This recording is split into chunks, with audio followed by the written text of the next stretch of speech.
Si est une triste nouvelle qui a secoué le monde musical français en début de semaine. Tonton David, le célèbre interprète de Chacun sa route, est décédé ce mardi 16 février à l'âge de 53 ans.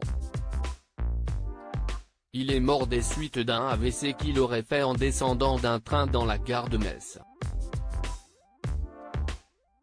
Ses 4 enfants, Samuel, Zacharie, Salomé et Théo, ainsi que sa femme Marion, ont lancé, ce mercredi 17 février, une cagnotte Litchi.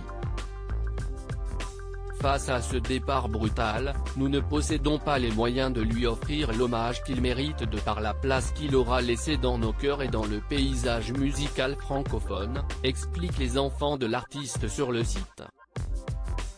L'argent récolté devrait aussi permettre de sortir d'un album posthume intitulé Un job ou un bise, sur lequel Tonton David travaillait.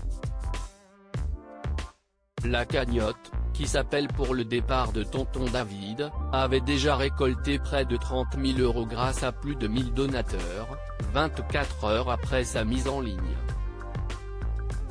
Tonton David préparait un 10e album au cours de sa carrière. Le chanteur avait sorti 9 albums, dont le dernier datait de 2009. Depuis, il continuait à se produire sur des petites scènes et travailler sur ce 10e album à venir.